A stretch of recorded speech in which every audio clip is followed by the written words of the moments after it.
Claude Architect Foundations. Set 5. 10 source-backed practice questions. Pause the video when you want more think time, then resume for the answer reveal. Question 1. When setting up a new enterprise-wide project in Claude for Work, what is the best initial step to ensure all team members have access to the necessary collaboration tools?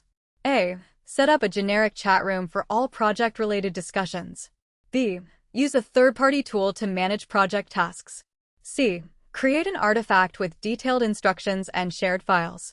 D. Send individual emails to each team member with setup details. Lock your answer now. Question 1 answer. C. Create an artifact with detailed instructions and shared files.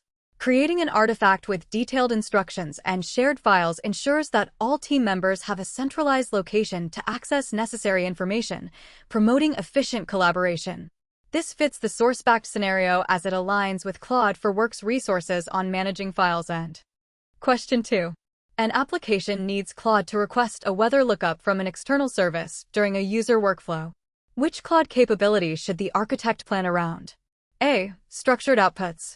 B. Extended thinking. C. Multimodal input. D. Tool use. Lock your answer now. Question 2 answer. D. Tool use. Tool use is the correct answer because Anthropic explicitly documents tools as a way for Claude to work with external tools and APIs inside an application workflow. This capability allows Claude to fetch weather data from an external service directly. Question 3.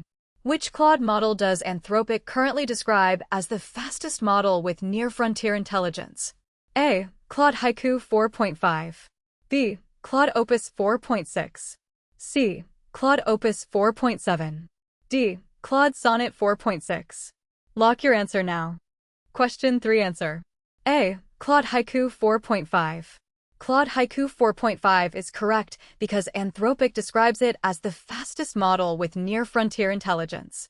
Claude Opus 4.7 is positioned for more complex work. Claude Sonnet 4.6 is described as the best combination of speed and intelligence rather than the fastest. Question 4. An architect sees better answer quality from a higher-end Claude model, but the improvement is not material on the team's success metrics and the cost increase is large. Which decision best matches Anthropic's guidance? A. Keep the higher-end model because any quality gain always outweighs cost. B. Prefer the model that best balances quality, speed, and cost on the measured workload. C. Choose only by model family reputation.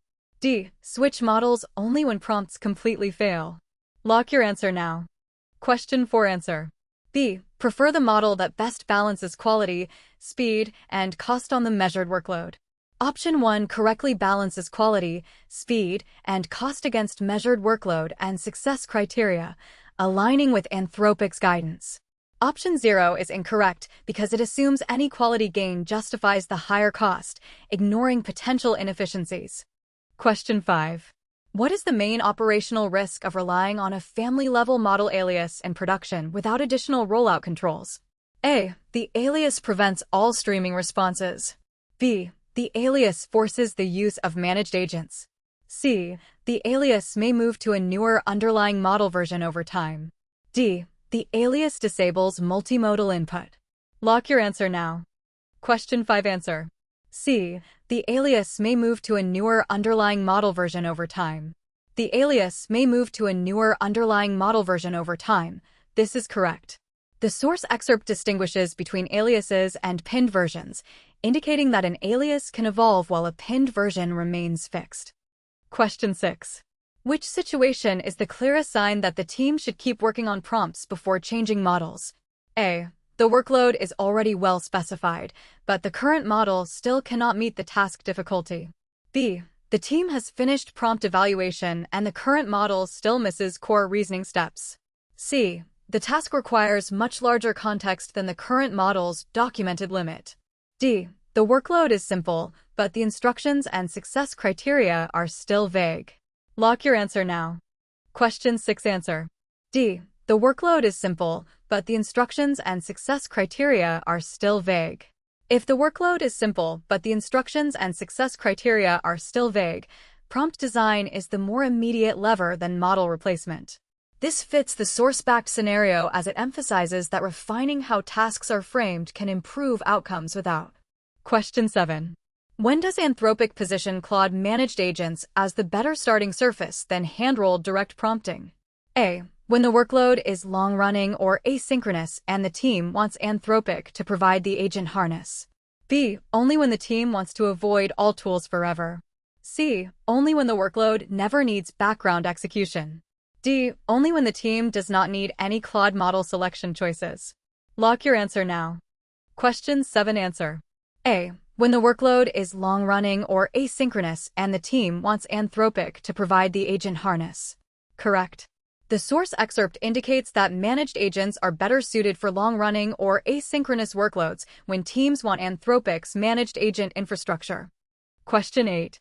An organization wants separate Claude API keys and spend controls for its internal support bot and its document processing pipeline. According to Anthropic's API overview, what should the architect use? A. A different content type header for each workload. B. Separate workspaces for the different use cases. C. A single shared API key plus application-side tagging only. D. Separate model families for each application. Lock your answer now. Question 8 answer. B. Separate workspaces for the different use cases. Separate workspaces are explicitly recommended by Anthropic's API overview for partitioning internal workloads operationally. This allows for clear spend control and operational segregation. Question 9.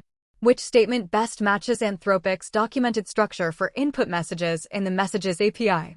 A. Each request can contain only one input message total. B. Each message must use only a plaintext string and cannot use typed content blocks. C. Each input message content can be either a single string or an array of typed content blocks. D. Each message must use a system role before any user role appears. Lock your answer now. Question 9 answer. C. Each input message content can be either a single string or an array of typed content blocks. Option 1 correctly states that each input message content can be either a single string or an array of typed content blocks. This flexibility allows for both simple text turns and more complex interactions. Question 10. When would a synthetic assistant message be an appropriate part of a Messages API request history? A. When the application needs to authenticate a second workspace.